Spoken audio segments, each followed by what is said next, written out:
Welcome to Pegwarmers. I'm Kevin, and I'm here to talk about toys. Today is a Power Ranger-centric episode. I've got 3 Power Ranger-related topics. 1, vending at Ranger Station. 2, the hiatus of the Lightning Collection. And Alien Rangers. Hey, it's Chris! We're at Ranger Station! So I shared a table with Chris from Long's Toys.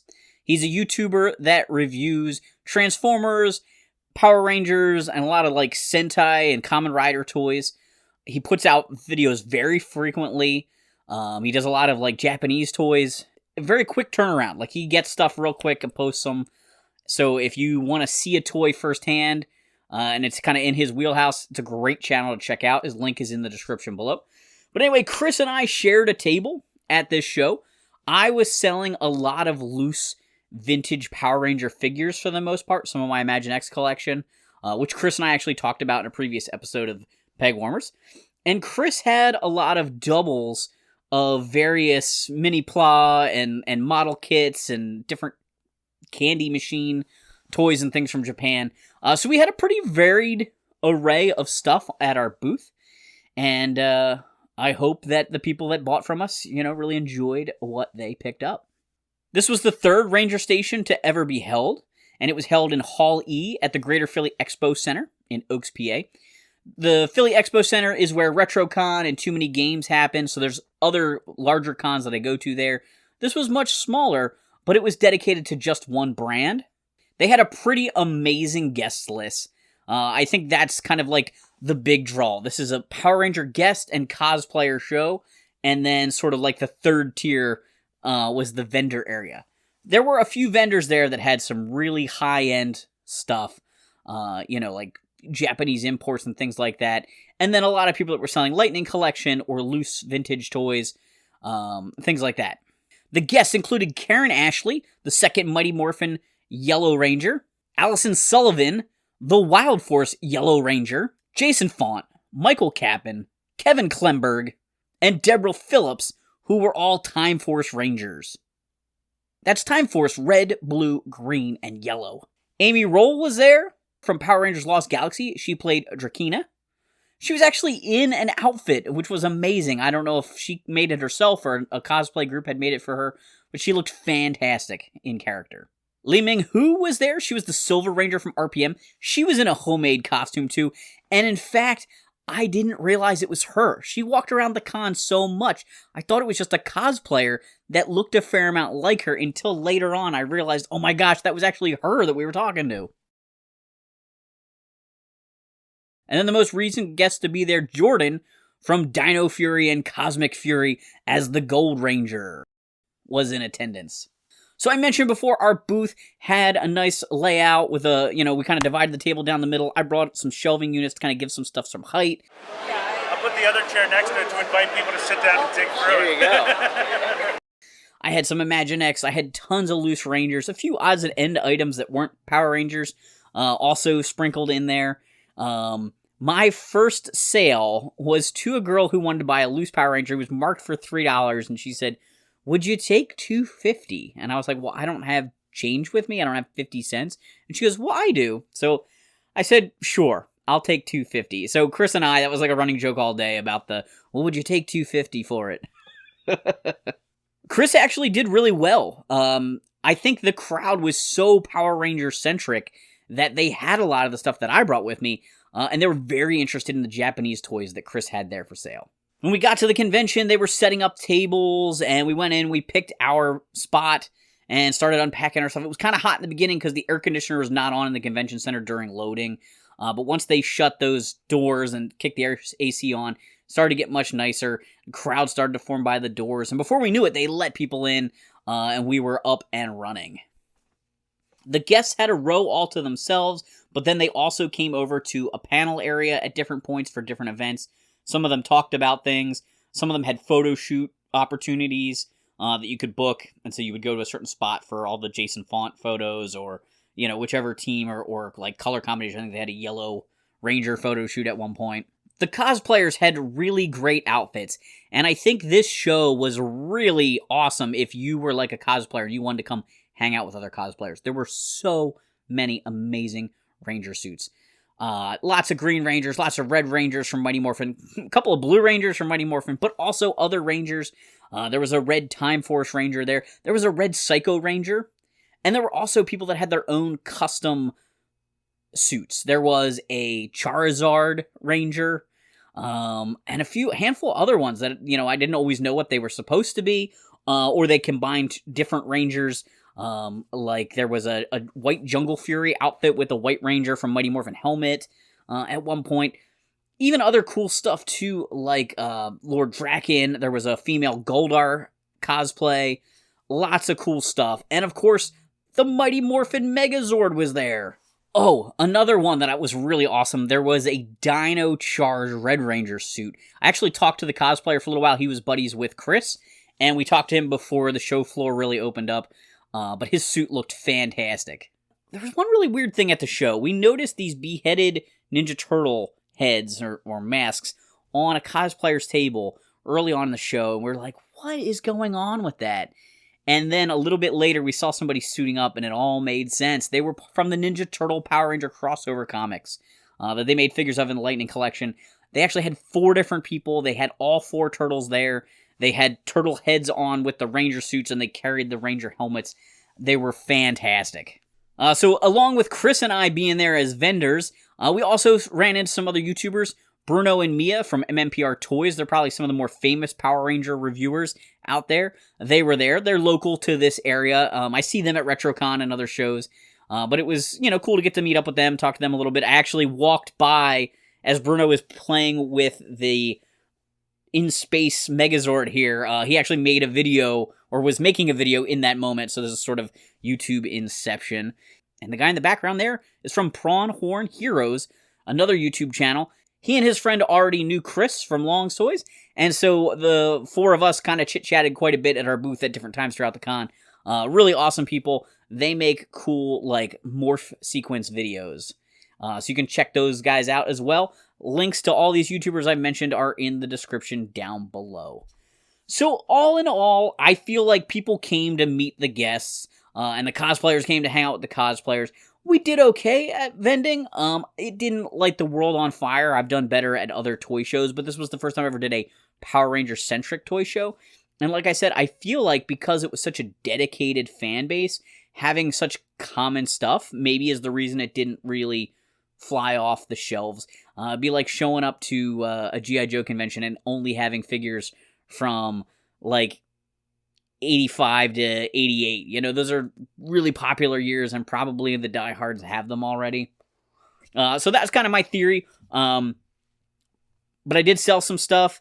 Ram Man, actually, a Masters of the Universe figure sold. I sold the Mastodon from Imagine X, a handful of the Loose Rangers, and some other stuff. So that was good. And the rest of the stuff's been binned up, so if I'm a vendor at another show in the future, whether it's Ranger Station or a non-Power Ranger specific show, I'll just take that stuff with me again. Yes! Come on up! Yes, that's what I'm here for! Get a mask on, I'll help you. The morning of Ranger Station, while we were setting up, Chris looked at me and he goes, hey, just so you know, the Lightning Collection is coming to an end. And I was like, really? I said, I've been wondering whether it was going to be able to keep going. And he said, yeah, his buddy Josh, who does Lightning Storm, another awesome YouTube show about Power Ranger toys, had just let him know recently that they hadn't been developing any new toys, and he was going to drop a video at 10 o'clock that morning, kind of breaking that news. And I'm sure more stuff will come out related to SDCC, and that news will probably, there's been press releases already between this show and when I'm filming this show, but even more may come out as I'm editing this. But I just kind of want to talk about it. It's huge news in the world of Power Rangers and Hasbro toys, and it's not a shock, but it's a little bit of a disappointment. I really like the Lightning Collection. I've always wanted to have all the Ranger teams displayed, and preferably in the same scale. In fact, a lot of the figures I took to Ranger Station to sell were loose Power Rangers in various formats that I collected over the years as I was trying to get all of the Ranger teams. And in the beginning, I was collecting them in their vintage form, but there were different scales over the years, and it was kind of messy. Then Bandai created the Legacy Collection, and they were going to do all the Rangers in the same scale. They were very super heroic proportioned, but they looked cool. And I got Mighty Morphin, and I think I got In Space, and I got Ninja Storm. But then that line died, and Hasbro bought Power Rangers, and that may actually really be the reason it died. You know, like in that whole transition, that line collapsed. And Hasbro announced the Lightning Collection, which is really nice. They're a little bit more screen accurate in the sense that the body builds aren't so super heroic. They're more, screen accurate in that sense. And their goal was, again, to make all the teams. And they've made a lot of them, but they definitely have not made them all. I'm really happy with my Lightning collection, and I would love to have more teams. So the line is on hiatus. That's never a good sign. But it's not, it's dead and we're not doing more with it, so you never know. Power Rangers as a brand is going through a huge shift right now. They were bought by Hasbro recently. Hasbro kind of kept the show going a little bit, kept the toy line going a little bit, but has been trying to pivot as they're trying to kind of launch a movie version. They're kind of ending the 30-year TV show franchise. They moved production out of New Zealand. So I think they're stuck because they weren't sure what they were doing with the movie and how that was going to affect the show and things like that. Now we've got the strike going on, and I support the writers and the actors. Labor is always important, but I don't know how that's going to impact and push back Power Rangers. I'm a little shocked they're not going to try and keep the brand alive during the hiatus with new product. I mean, there'll be some new product. There's stuff that's been announced that's in the pipeline that will still come out.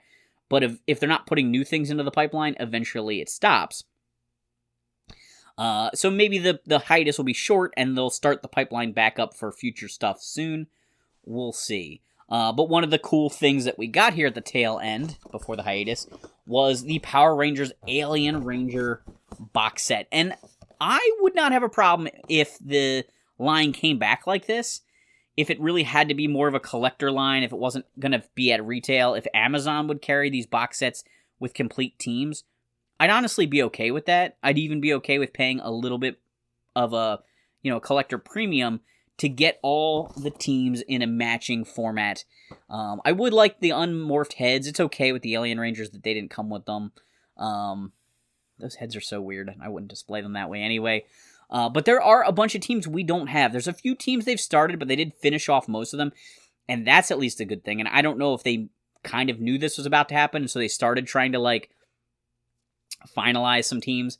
But I love that they were doing so many monsters. And I didn't want just Mighty Morphin monsters. I want, the Foot Soldier, the Leader, and, the General from all the seasons, if possible. Please.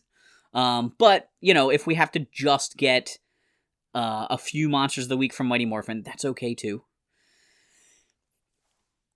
If somehow this came back, one, I would love them to finish all the teams. So if they could do box sets or individual releases and finish the teams they haven't finished and release every season of Power Rangers as figures, that'd be awesome. I still do not understand why they don't release Lightning Collection figures of characters during their season. Why didn't they do Dino Fury figures for every Dino Fury Ranger during the season?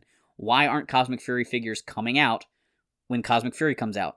Why didn't they release all of the Beast Morpher figures during Beast Morphers? That Yellow Ranger took forever to get.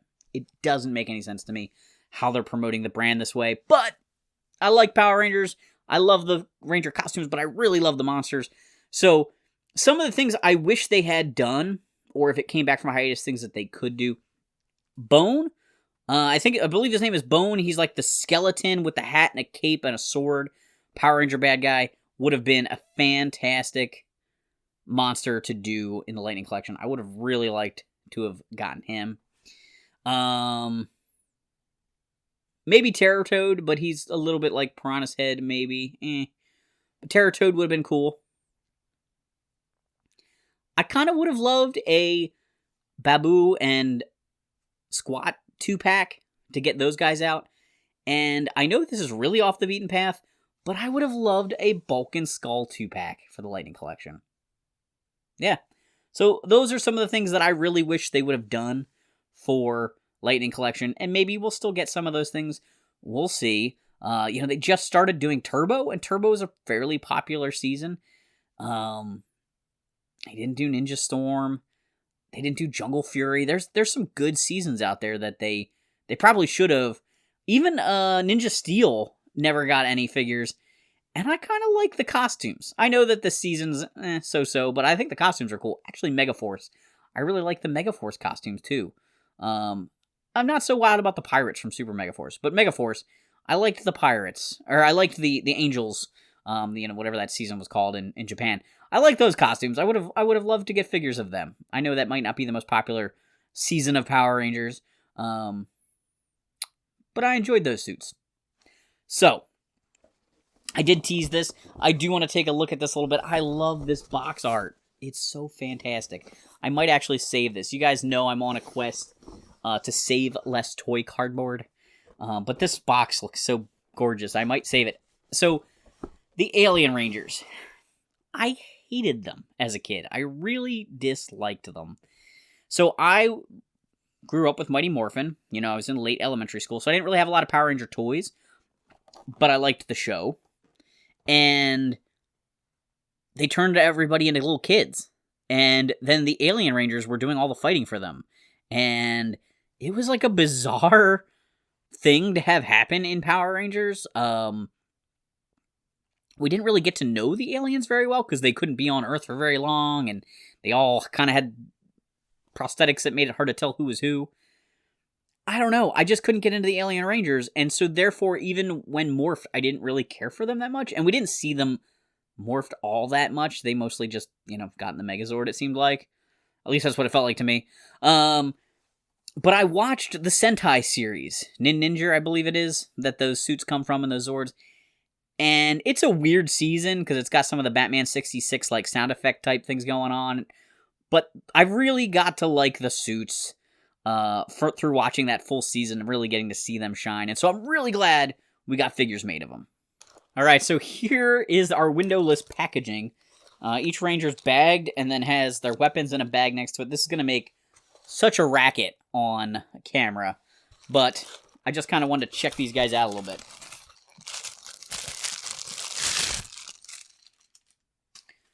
So one of the things that I think about that I really enjoy when I watch Sentai is to think about how they could possibly, come up with that idea. Here's this footage. Here's where you're started. Here's what's happening in Mighty Morphin.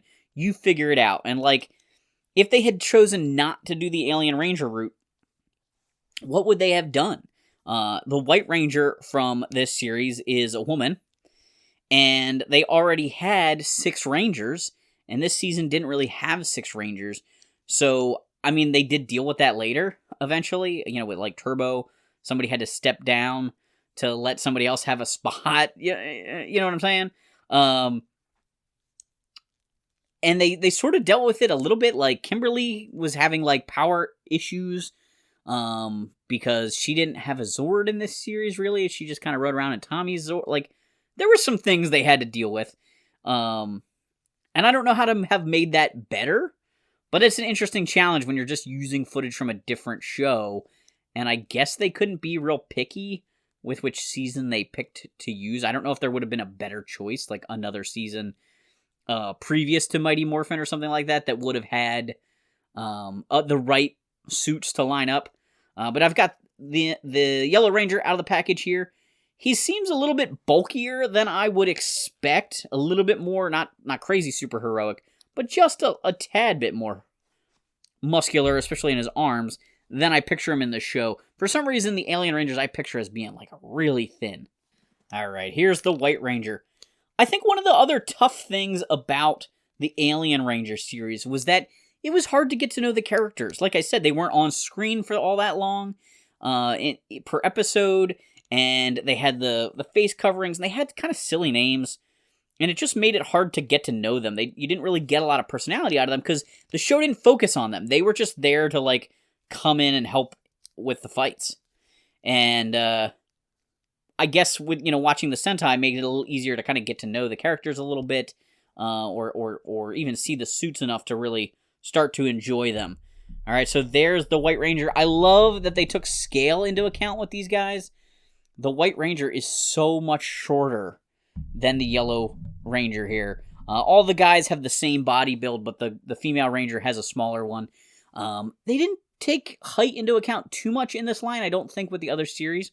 But I guess when you're doing this custom box set and you only have the one female to worry about, it's a little easier to kind of do that. I didn't check out any of their accessories yet.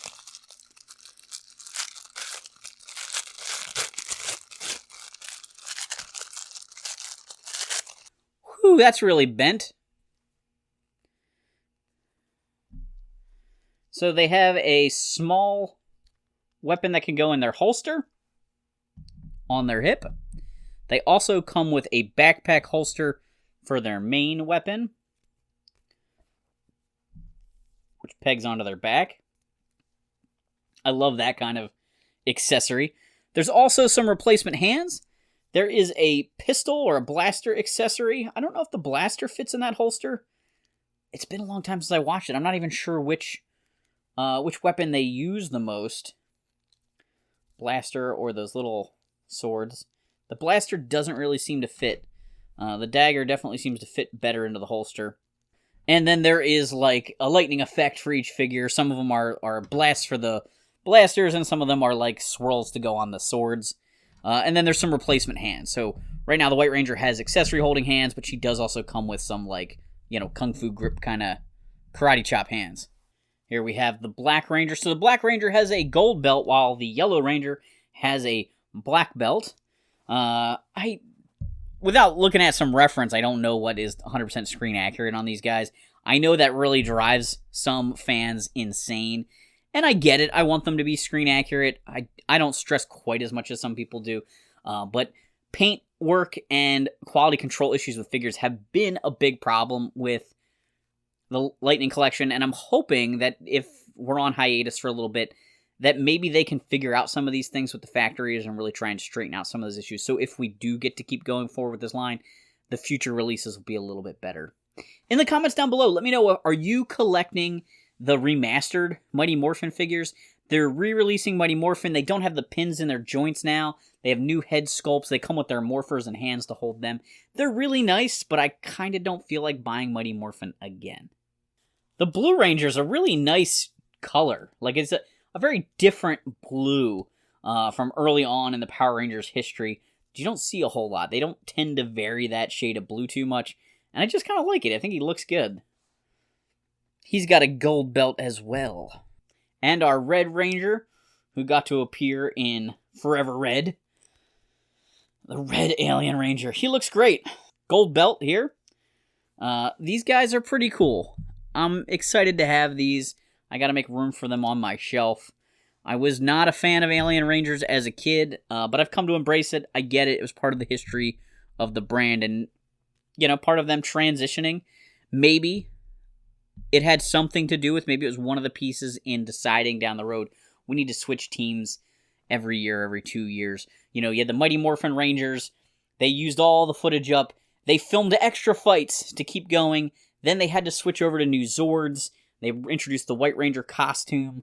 But they tried to keep the Mighty Morphin suits, because they were worried the suits were what was important to the kids and the brand.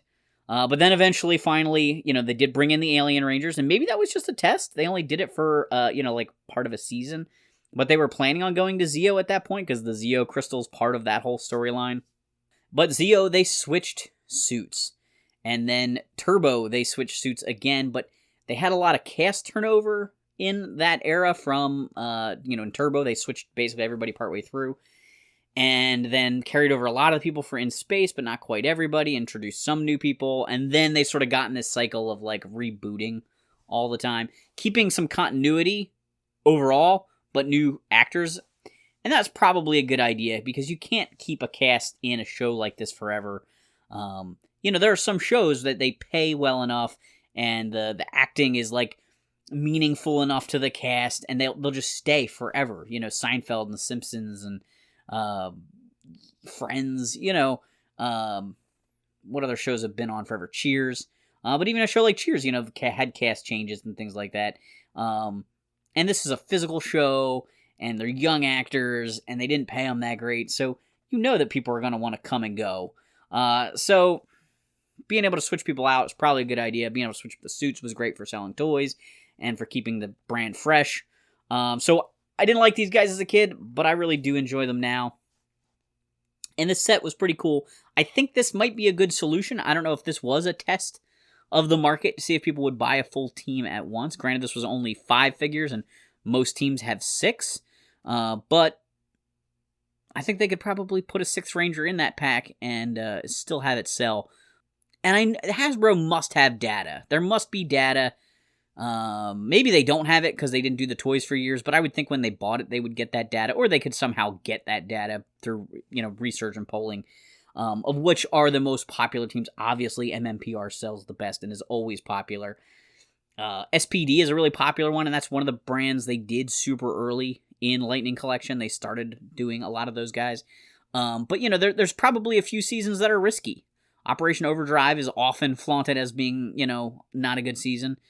So we'll see what happens. I was excited that they announced an RPM figure recently because I like RPM a lot, and they really haven't done much from that era, the Disney era. Like Mystic Force.